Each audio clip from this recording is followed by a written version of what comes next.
Now that we've learned some of the basics of working with Duik-Basel, and we've learned how to make a very basic jointed rig, in this lesson we're going to add the puppet tool to the mix. And I really mean mix, because we're going to look at how the puppet tool can be used on its own, but also used in conjunction with jointing to create a wide variety of combinations that can address many different situations in your rigging. The choice of whether to use the puppet tool or jointing in a given part on your rig really depends on the kind of look you're going for, the kind of artwork you're using, the amount of texture, the kind of texture. All of that stuff comes into play. So it's really important to understand all of the different options available to you. Now, once again, one of the coolest things about Duik-Basel is that core of the rigging process, making the structure, adding the controllers and the IK, that won't change. All we're going to be looking at here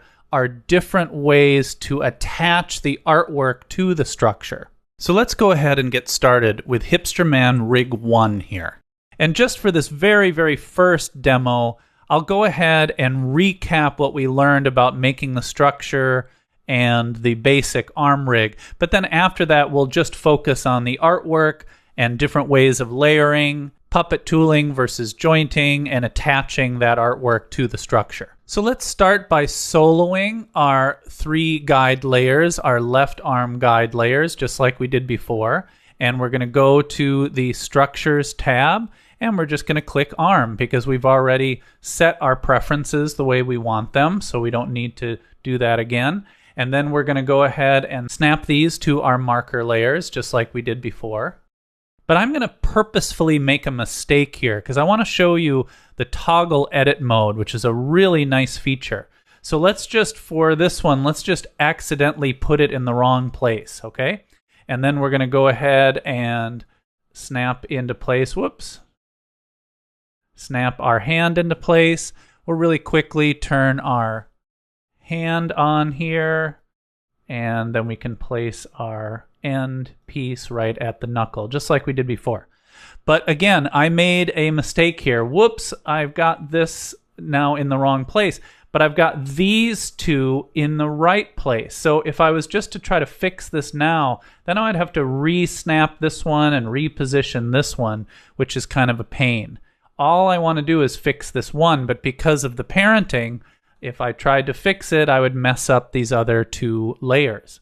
Well, that's exactly where the toggle edit mode comes in. This is a super nice feature.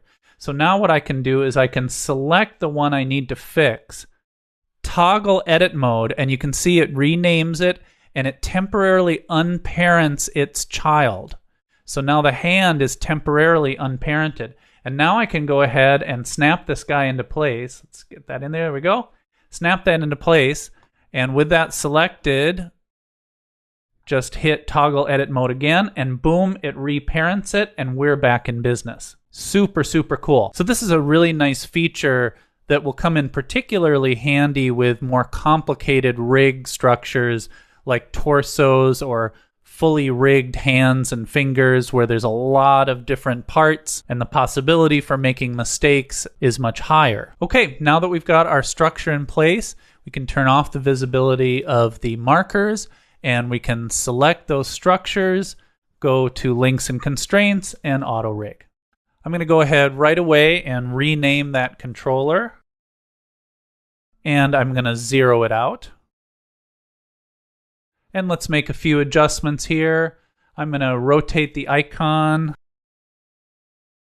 I'm going to turn off the visibility of the display draw guides, and we'll just turn the opacity down as we've done before. Oh, and we also need to reverse our IK just like we did before. So just to double check, there is our basic arm rig all working great. Oh, and also we want to color code our controller. Let's not forget that part there. And we'll move our structures down closer to our artwork. Color code that red. So this is all exactly the same process we went through with the jointed arm. Notice it's exactly the same. Now's where things get different. So in this case, we're going to do a fully puppet tooled arm. Last time we did a fully jointed arm. This time we're going to do one that's completely puppet tooled. So let's go ahead and turn on the visibility of our arm here, and you can see what we've got is a single layer with the full arm and the hand all attached. Now this has been pre-composed together from our separate pieces using the same technique we looked at in Chapter 2. So if we just double click on this, you'll see we've got all those different layers together. And notice that the cropping is a little bit offset. That's because we have a layer here with the hand holding a beer. Now we're going to talk about hand rigging in upcoming lessons, but we want to make sure we're prepared for hand rigging.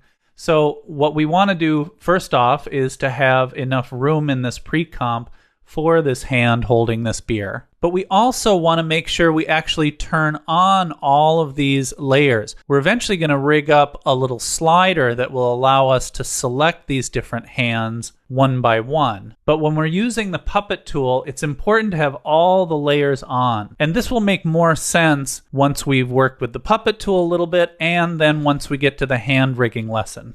Okay, let's go on back to our rig 1 here. And there you can see now we've got all of our different hands turned on in the pre-comp. And then the next thing we need to do is to make sure we're looking at this at a little better quality. Now I generally rig and animate characters using fast draft because the rigs get pretty taxing and they perform much better at a fast draft quality. But this is a time where we need to kind of see some detail here. So I'm going to change that to adaptive resolution. I recommend putting it back to fast draft after this part of the process. But of course, this is partly dependent on how powerful your computer is and what kind of fast preview settings you like to use. But just make sure you get adequate detail in your composition window for this part of the process. And again, you'll see why in a second. Okay, we're ready to apply our puppet tool. So let's go up to our toolbar and go to the puppet pin tool. And if you click and hold down on that, you'll see that there's 3 tools, the pin tool, the starch tool, and the overlap tool. We're going to be starting with the pin tool. Now I'm using CC 2018, which means that I have the option of using the new advanced puppet tool engine or the legacy puppet tool engine. If you're using an older version of After Effects, you will automatically be using the legacy version. And let me just say that unfortunately, the advanced puppet tool engine really doesn't work very well for character rigging. So for this course, we're also going to be using the legacy engine. So to start with, we're just going to adjust a couple of settings, and then we're going to switch to the legacy and adjust one more setting here. So with the puppet pin tool selected, we want to make sure that we have the Show Mesh checkbox checked. Then we want to set the expansion to 5. Set the expansion to 5. And just leave density alone for right now. We're going to change that once we switch to legacy. But we can't switch to legacy until we've actually applied the puppet tool. So let's go ahead now over to our composition window, and we're going to zoom in. We're going to zoom all the way in to 400%. And we're going to zoom in on the anchor point for our arm structure. Now this is why I set the size of my structures nice and small, because now the little anchor point graphic is a perfect little target for me to place my puppet pin. It's really important that the puppet pins occupy as close to exactly the same position as the anchor point of our structures in almost every case, because we want our artwork to pivot at the same place that our structure pivots. So with this all the way zoomed in, I'm going to put that puppet pin right in the center of that little target, or as close to it as I can get. Now I'm even just a tiny bit off there, so I'm going to undo and hit it one more time. Try to get a little closer to the center. There we go. This is a case where real precision really counts. Okay, now we're going to go down to the elbow. Do exactly the same thing. That right in the middle there. And we're going to go down to the wrist. I could probably do just a little bit better there. There we go. And then finally down here at the knuckle. Okay. Now, you can see right away why we needed to include the beer bottle and the other hands in this process of adding the puppet tool, because the puppet tool immediately grabs around the artwork.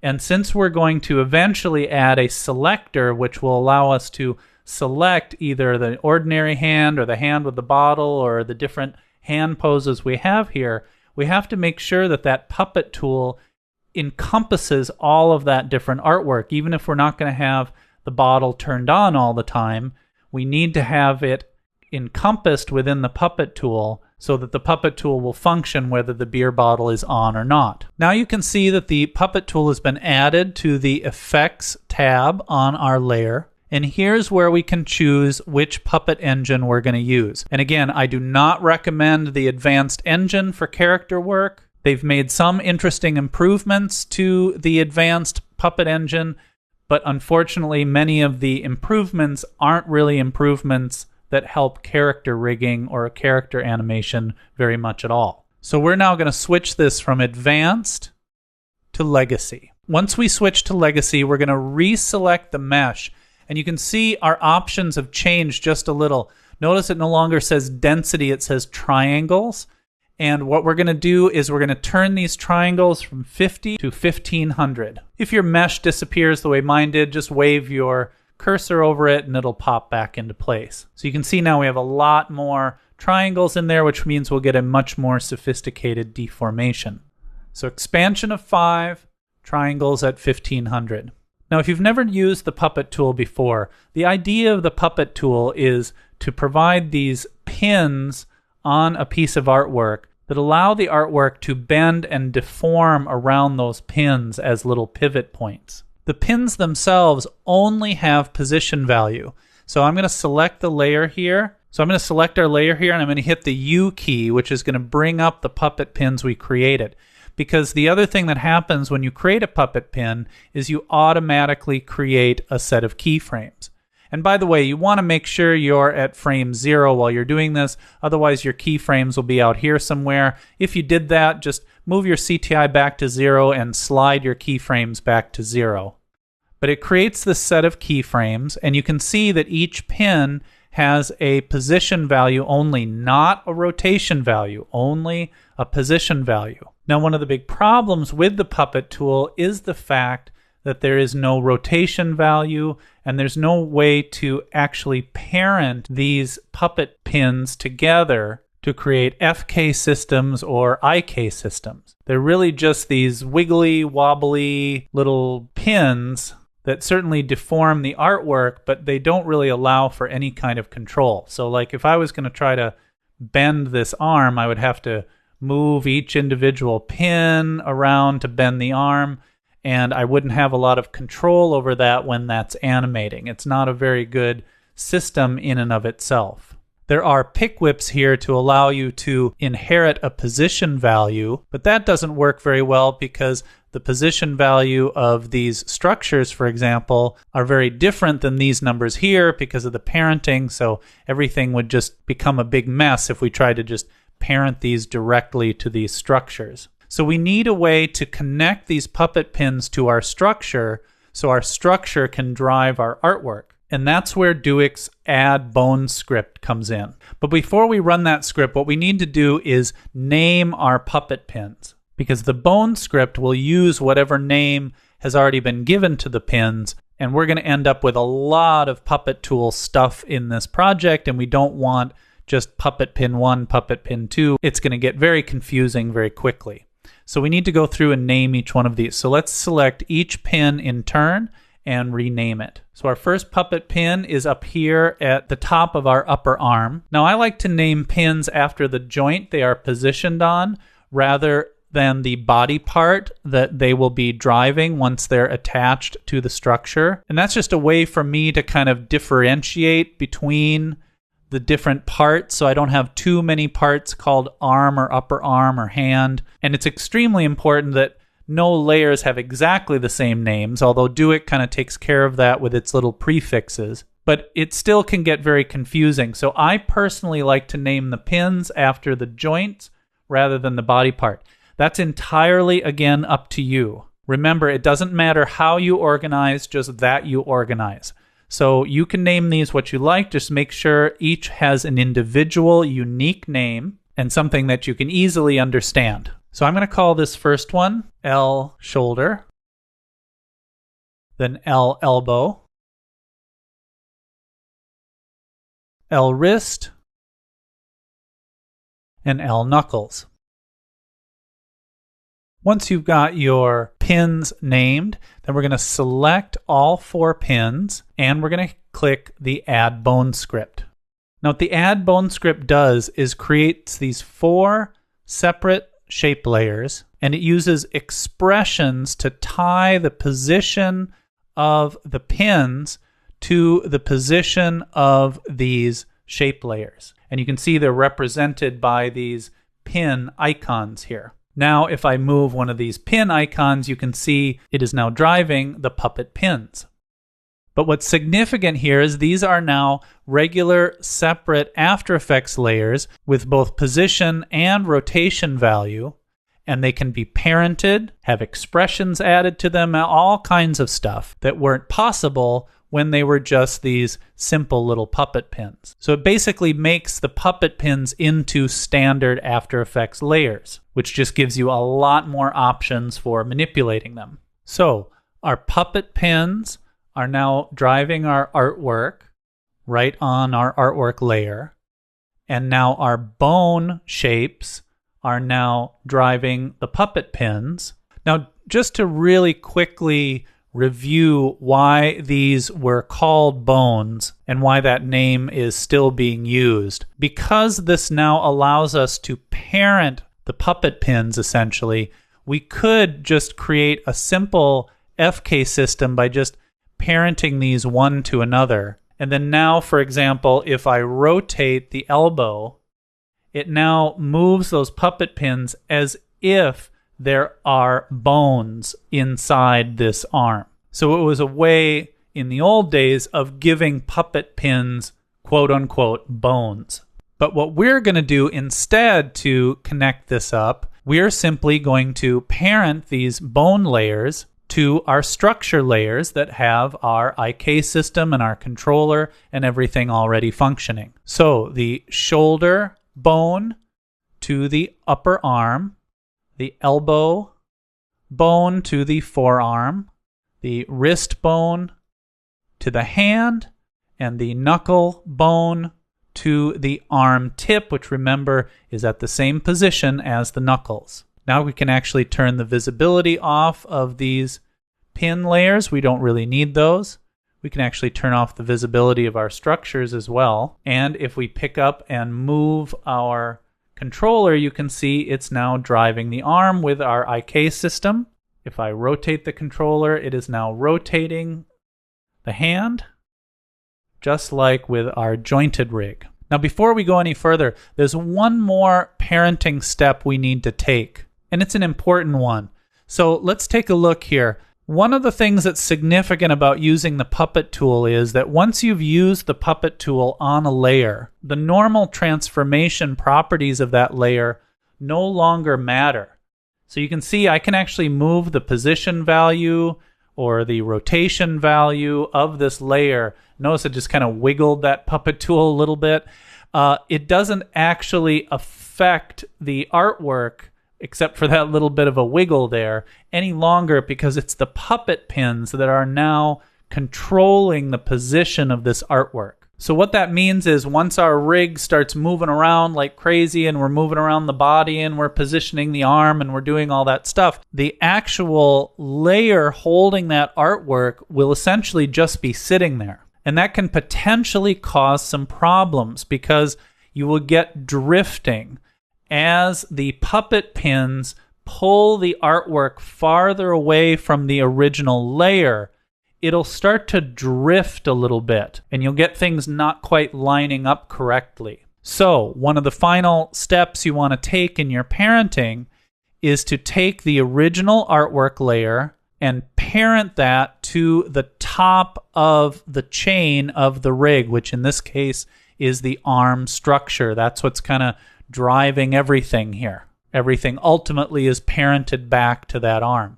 So now what that means is as this arm moves around, it'll actually bring the artwork with it, so that as the puppet tool is manipulating things and pulling this artwork around in different ways, whatever this upper arm structure layer does, it will do to the original artwork layer, keeping the original artwork very close to those puppet pins. And that will avoid some of that drifting that you tend to get when you don't do that. So it's an important concept to kind of understand about the way the puppet tool works, and it's an important step to take to make sure that you don't have things start to get messy when you start to create more extreme poses for your character. Now I'm also going to color code these bones to make them red. So again, all of the parts that are part of the left arm rig are all red. As I said before, you can do that differently if you wish. Just make sure you have some kind of an organizational structure that you're consistent with. Okay, let's talk about what we've got here just a little bit, okay? So as we pick up and move this, you can see that it's definitely bending the arm, but it's really bending the arm. Now, the plus of this is that we're no longer breaking the texture. The texture just flows right through there, so we're not breaking this fun little plaid texture here. And we've also got this kind of fun rubbery kind of arm, similar to what the rubber hose plugin does with vector artwork. And at the wrist joint here, we're similarly just bending the artwork, but you can see there's some issues. One of them is you can see the cuff here is getting kind of distorted in a little bit of an uncomfortable way. You'll also notice that as I flex the wrist, I get kind of extra movement in the arm that I may not actually want. And when I push the bend to a real extreme, I get this kind of pinching effect, which is real typical with the puppet tool. One thing we've gained is the ability to stretch our rig now, so we can now utilize that fun stretchy IK that Duik offers. So we've got some pros and cons here with the puppet tooled arm as opposed to the jointed arm. Now, if you like the aspect of bending the artwork so you don't actually break the texture, but you don't like the kind of rubber hose kind of look, we can actually add stiffness to parts of this rig using the puppet starch tool. So let's take a look at that. I'm going to start by kind of bending the arm a little bit so we can kind of see the results of what we do when we add the starch. And then I'm going to select the artwork layer, hit the E key to open the puppet effect, select the puppet itself, go up and choose the puppet starch tool. Now this is a little weird, but you can see we see the puppet mesh unbent, even though the artwork itself is actually bent. You just kind of have to get used to that, but it's much easier to see the results of your starching with the arm bent somewhat than it is to just put the starch on and then bend it and put the starch on and bend it. So I always bend it and then add the starch to kind of see what I'm doing. Now what we want to do is add starch by clicking on an area somewhere in between two of our puppet pins. Now as soon as I do that, I add this little red starch pin, and the settings change a little bit from the advanced settings to the legacy settings, but I've got to actually click the pin in place first. And you can see that it's got an amount and an extent. Now I don't know what defaults that you will have, but you want to set the amount to 1%, 1% on the amount, and then the extent is adjustable. You can raise that and lower that as you need to cover different areas of your artwork with the starch. And you can see this kind of highlighted area where the starch is sitting. And what we want with this starch is we want to cover, to start with, the entire upper arm down to near where the elbow joint is, where the elbow pin is, but not right on top of it. So I'm going to kind of move this up a little. You can move these pins around. I'm going to slide that up a little. I'm going to pull my extent up. There, I've covered all the way up to the shoulder. But you can see I'm not quite all the way to that pin at the elbow. You want to kind of leave a little space there, leave an area for softness there where it bends. And you can see how the upper arm has already gone very straight and is no longer a big soft curve. Now we want to look at these other 2 pins. We've got a pin at the elbow and a pin at the wrist. Next thing I want to do is squirt some starch in the middle there. And you see that's way too much. Notice how it went back to being round? That's because now the starch is evenly distributed. So now I want to pull the extent down until once again I leave space in between the starch around the elbow there. And we need to leave some room at the wrist. I'm going to maybe pull this back a little bit to leave a little more room at the wrist. Pull this down just a little bit more. All right, we might be a little tight on the wrist here, but let's give that a try in a minute. The next thing we want to do is look at the hand and the wrist. I'm going to quick switch here, and we're going to just rotate this wrist a little bit so we can kind of see what's happening there. Notice how the beer bottle is bending and flexing. So let's go back to our starch, and we want to starch this hand. Notice how that snapped that beer bottle back into place. And what I want to do is I want to try to get that cuff to become a little more solid. There we go.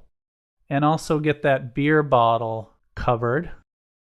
All right, now here we might need to add a second blob of starch just to get the tip of that beer bottle, because I want to kind of choke up on this wrist. You can see how that's giving me a relatively clean line with the cuff. And then we just need, we'll just put a tiny little bit here. Now right away that's going to be way too much, so I got to turn this down. And I'm going to turn it down until I can see it. There we go. And then I'll turn it back up and just do enough just to cover that area. I guess I should actually move this pin in a little bit. There we go. Okay, so now we've starched this whole area. And now let's go back and play around with this a little and see how it's bending and deforming. That's looking pretty good. Now, if you're having trouble seeing because of the controller, you can go to the controller here and hit Show Hide, and that'll just hide it temporarily. That's actually looking pretty good. Okay, I've turned the eyeball back on, but I have to solo it here because I'm dealing with soloing. Forgot about that. I should probably just use the solo buttons rather than the show and hide. Okay, but now we've got something very much more like a jointed arm. It's stiff in the upper arm and the lower arm. The hand is staying stiff and the beer bottle is stiff. All that's working pretty well. Now you can see, however, that even with the starch in place, when I move this wrist, there's still some extra movement happening in especially the lower arm. It's a small thing, but it's another small disadvantage to a 100% puppet tooled arm. And it's partly because we're asking the puppet tool to do a lot, giving it 2 separate bend points. The puppet tool works a lot better when there's only one bend point, which we'll look at in the next rig. So now I've got something very much more like the look of a jointed arm, but I'm still bending that artwork instead of separating it. Now I still have that pinching, and you can see as I bring this in, I get this kind of little pinch, but it's actually, in this case, fairly realistic. It's sort of creating the sense of a fold in the fabric. Now the other tool here, which is the overlap tool, allows you to actually select which parts of the mesh come forward and which parts go backward. In this case, the part that's coming forward is appropriate, and that actually looks pretty good. But if you need to change that, you can use that puppet overlap tool, and it works very much like the starch, and it just pushes whatever part you squirt that on forward. So when it overlaps, that part will overlap on top of the other parts. So this arm is looking pretty nice and has that sense of stiffness in the upper and lower arm, but we're bending that artwork rather than separating the pieces. So it's just going to give you a different look and a different feel to your puppet. And as I said, this really depends on the kind of artwork you have, the kind of character you've got. Some characters work just fine with separated jointed pieces, which does give you a little bit of a cleaner joint if you do that clean circular overlap, and it's a little easier to rig. But the puppet tool gives you the advantage of this kind of continuous texture and this sort of softer, more organic look rather than the kind of separated cutout kind of look that jointing gives you. Also, there's another very important disadvantage puppet tooled limbs have over jointed limbs, and that is range of motion. With a jointed arm or leg with a perfectly circular overlap, that joint can pivot 360 degrees and still look good. With a puppet-tooled arm or leg, you will always have some limitation on that range of motion. At a certain point, when you pivot that joint too far, the mesh is going to pinch and it's going to start to look terrible. So keep in mind what your puppet has to do when you're choosing between jointing and puppet tooling limbs. If you need a lot of athletic action, jointing might be a better choice. So there's no right or wrong here. It's about options and choices and the effect they have on the artwork. Okay, let's go ahead and finish this up and clean this up and look at some of our other options. So one of the things we want to do is turn off all these different hand layers because we're going to come back in and rig that up later. So I'm just going to turn off all of the hands except for the neutral here. And let's go through our cleanup steps again. So I'm going to turn off my solo buttons. I'm going to turn off the visibility of my markers. I've already turned off the visibility of my bones and my structures. I'm going to switch from modes to switches, and I'm going to shy all the layers except my controller. And finally, I'm going to lock all my layers besides my controller. Whoops. And then we'll hit the shy button.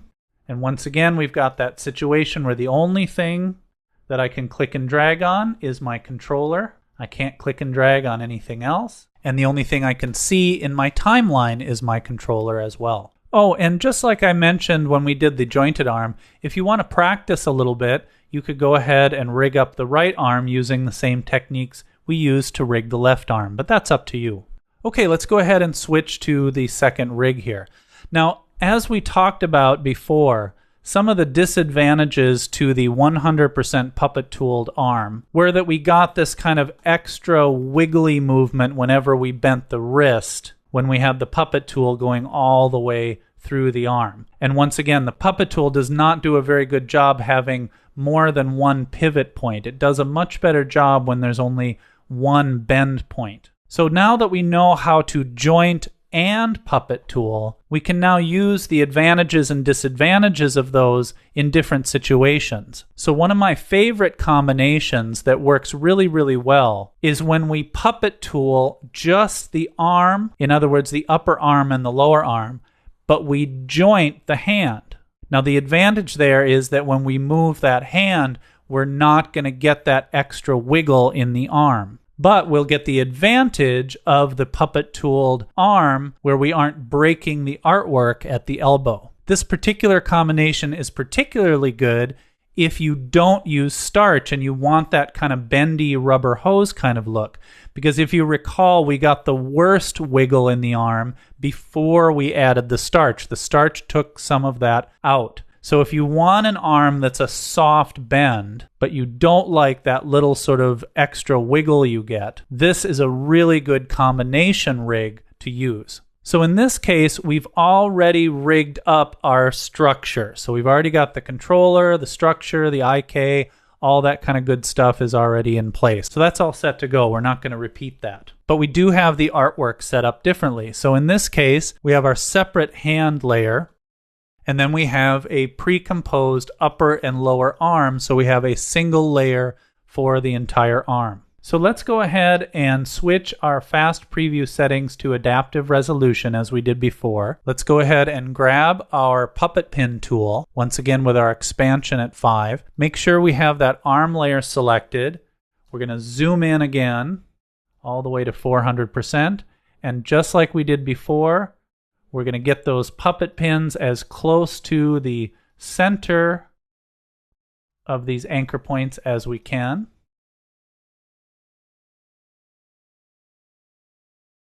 I can do better. And you want to take extra care with this pin at the wrist because our wrist artwork is going to rotate right off of that point. Now in this case, we will not have a pin at the knuckle. We're just rigging the arm. So we just have that shoulder, elbow, and wrist pin. Just like we did before, we're going to change the puppet engine to legacy. I'm going to select the mesh and make sure my triangles are set for 1500. Then we're going to select our layer, hit the U key to show those puppet pins, and just like we did before, we're going to name them. Once we've got those pins named, we're going to select all 3 of them. We're going to go to our links and constraints, and we're going to add bones. Then we just need to parent those bones to our structures: shoulder to arm, elbow to forearm, wrist to hand. Then we just need to add our hand artwork in. I'm going to click and drag the hand artwork down above the arm artwork again, just to keep the artwork together, and then the bones, and then the structures. And we're just going to parent that to the hand structure. We can now turn off the visibility of the structures and the bones. And there we have our rig. Now the advantage here again is that we get this nice soft curvy arm, but our hand, when we move our hand, notice it doesn't move the arm at all. So it's very, very clean, and we get that fun kind of rubbery kind of arm. We get the stretchy IK. We get all that kind of good stuff, but we don't have any effect on the arm when we move the wrist around. It stays perfectly still. So it just means you have a little more control over your animation. It also means that when we go ahead and add the selector that we're going to add to select these different hands, we didn't have to worry about having those turned on when we added our puppet tool, because the hand is no longer included in the puppet tool. So it just keeps things a little bit simpler. So this is a great combination that works very well. Now I can also add starch to the upper and lower arm, just like we did before. And the advantage there is that I don't have to add starch separately to the hand. All I have to do is put a block of starch on the lower arm, a block of starch on the upper arm, and just leave a little space in the middle for the elbow to bend. So it makes the starching operation also quite a bit simpler. In general, if you're planning to use the puppet tool for your arms, I recommend this particular combination. It's the easiest to rig, it's cleaner, and functions better. Let's go ahead once again and clean up our rig. Let's turn our solo buttons off, visibility off on our markers, shy all of our layers except our controller, lock all of our layers except our controller, and once again we're all set. You want to get used to that cleanup process and kind of do it as you go. Now, even though this combination is going to work great in a lot of situations, you're going to come across all kinds of different artwork if you work with characters a lot. And you may not always have control, as we said, about how those characters are designed. There are some situations that arise where you really have to puppet tool all the way down through the hand. Now, in that case, you can use the 100% puppet tool rig like we looked at here. But in some admittedly rarer cases, you may really need to have a jointed elbow. Like you may really need that clean rotation point that a jointed arm with a circular overlap really gives you. But you may have some situation in the artwork at the wrist that makes it impossible to joint the wrist. Like, for example, fancy frilly sleeves or something like that, where there's lacy, let's say it's like lacy sleeves that you can't actually separate in any realistic way. In those cases, you're going to want to kind of do the opposite combination to the one we just did. So let's take a look at that in Rig 3. So in this case, we've got a single upper arm layer so that we can have that jointed elbow, and we have a combined forearm and hand layer. So we've just pre-composed the forearm and the hand together. Now, once again, we've got multiple layers here we'll eventually have to rig, so we need to turn all of those on because we're going to apply a puppet tool to this. So let's turn those on. And let's make sure we have our forearm hand selected. We're going to go up and grab our puppet pin tool again. I'm going to turn our adaptive resolution on so we can see our little targets. We're going to zoom in on that elbow. And we're going to put a puppet pin at the elbow.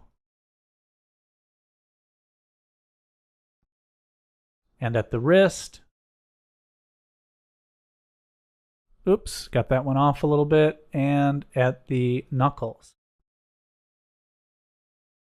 I actually didn't really need to be quite so precise on that one, but I kind of get into the habit of just trying to get them right on. Okay, once we've got those set, we're going to turn the puppet engine to legacy. We're going to select the mesh, make sure our triangles are at 1500, our expansion is at 5, and then we're going to name our pins. So we're going to select our layer, hit the U key, and then we'll name these pins.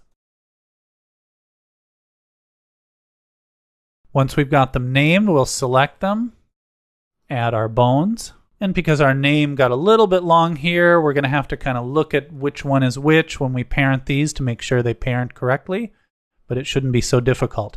Okay, let's go ahead and parent this up now. Be a little bit different. So we parent the upper arm artwork to the arm structure. Then we're going to parent the elbow pin to the forearm structure, the wrist pin to the hand structure, and the knuckle pin to the arm tip structure. Let's also color code these red here while we're here. And we can turn these visibilities off. But we're definitely going to need some starch here. So now if you pick this up, you can see we've got our jointed elbow, but our puppet tooled lower arm and hand. And most likely, you're going to want some starch in here as well, so this forearm doesn't wiggle around so much. But of course, it depends. It really depends on what you're going for. But my guess is that you're going to want some starch there. So if we select the forearm hand comp, hit the E key, select the puppet, go up and grab our starch tool. We can go ahead and starch this. So we want to put some starch here at the top. And again, we want to bring that down to just above the wrist. And here we want to kind of choke up on that wrist pretty snug because of that cuff there. So if I can come down even a little closer. Kind of learn that with our first rig. And then we'll starch the hand. Now that was way too much. Let me pull that back. Want to leave just a little bit there to bend. We've almost got the whole bottle. I'll just put a tiny little squirt there. Probably bring that way down. I have just enough just to fill in that little hole.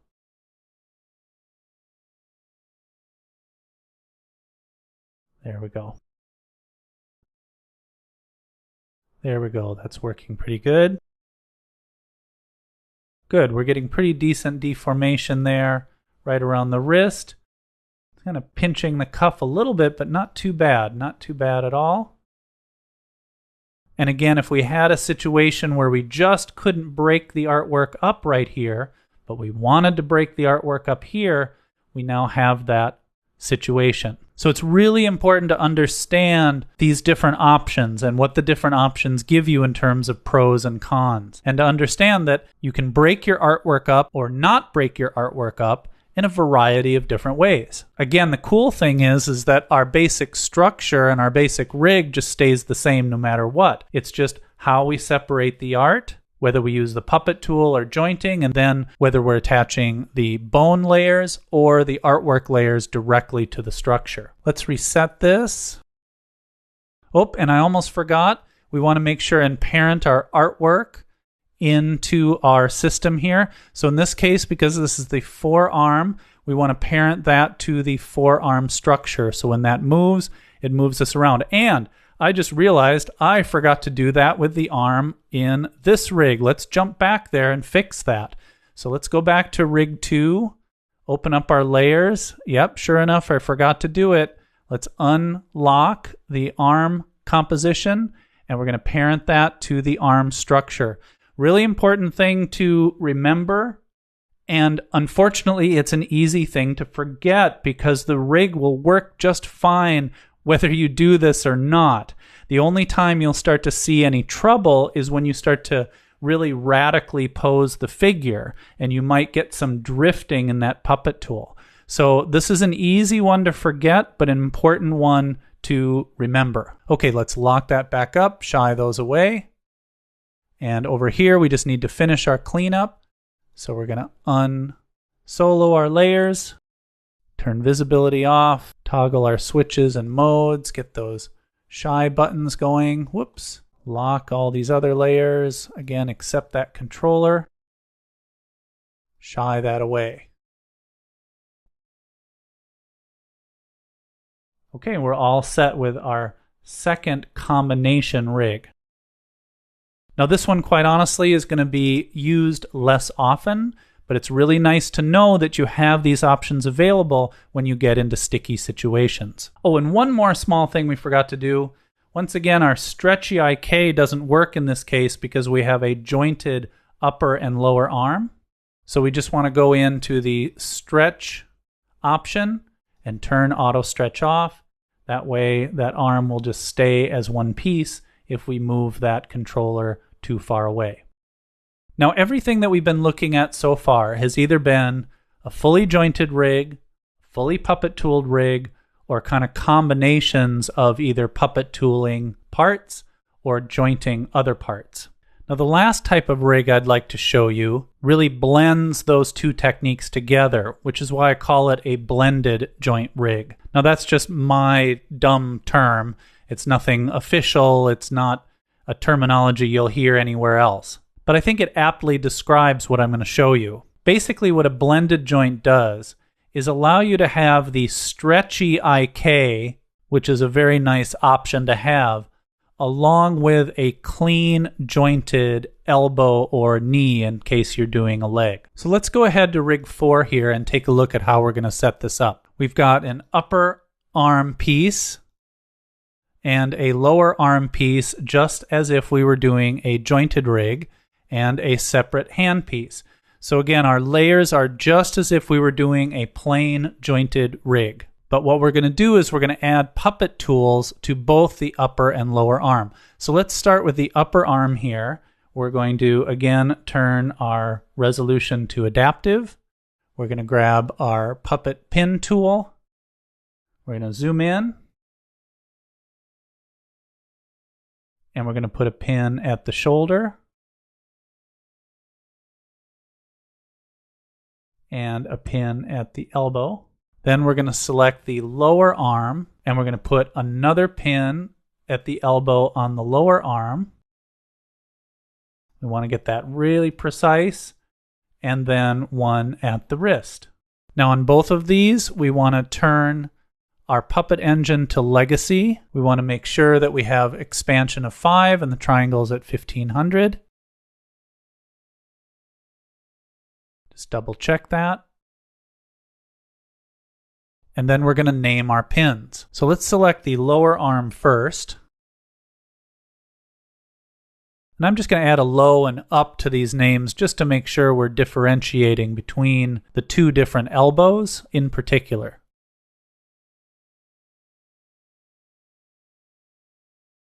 And the upper.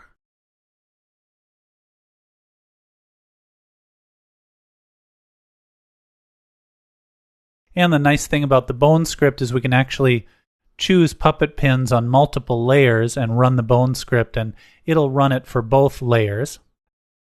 And now we can parent this up. So let's not forget our artwork this time. So we're going to make sure that our upper arm artwork is parented to the upper arm structure. Then the upper arm shoulder parented to the arm structure. We want the upper elbow, the lower arm, and the lower elbow, all three, to go to the forearm.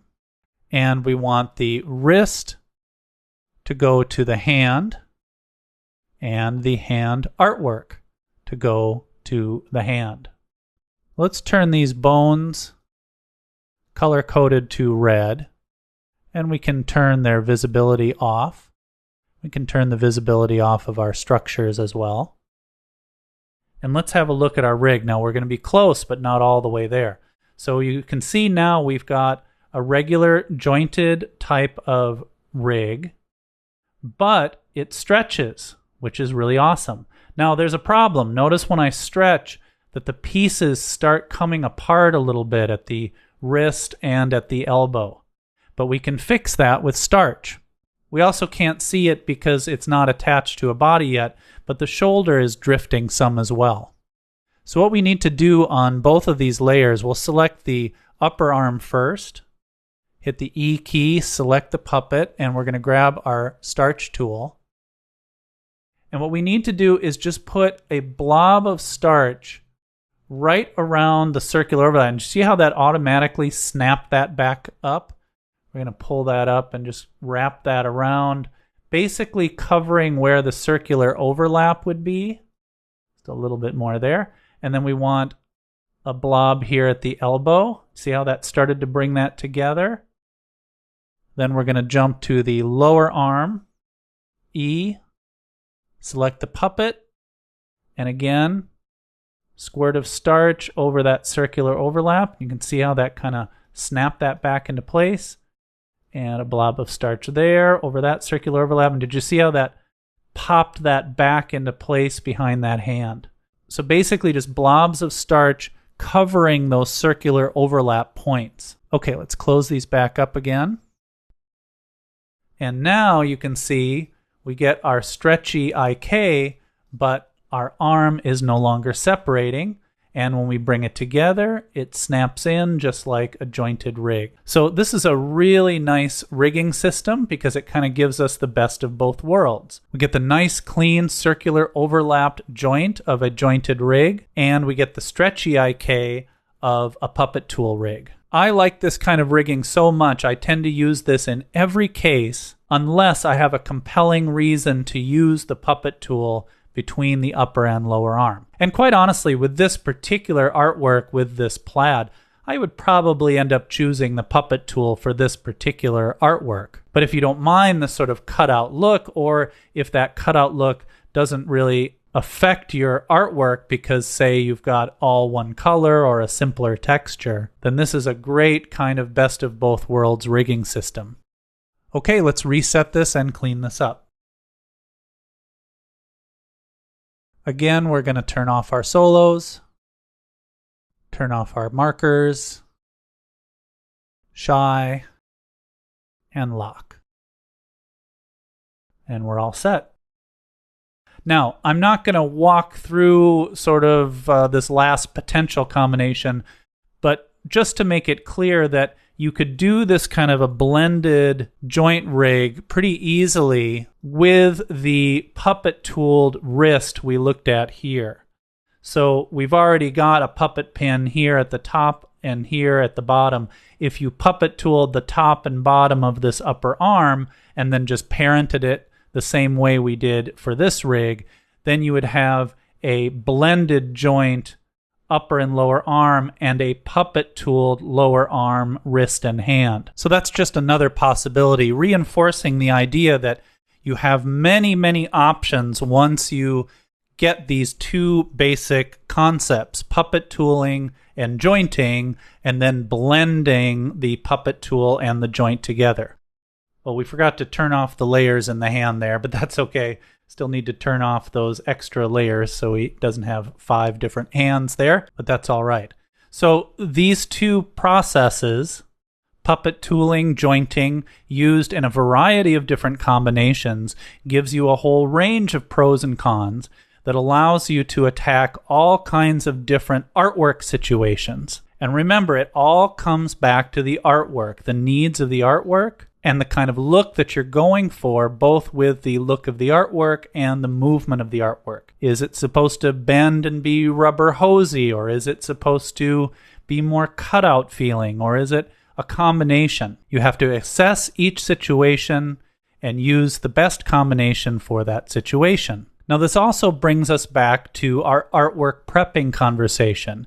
And if you recall, I said in that lesson that in a way we were putting the cart before the horse, because until you learn more about rigging, you can't really understand all of the possible ways to prep artwork.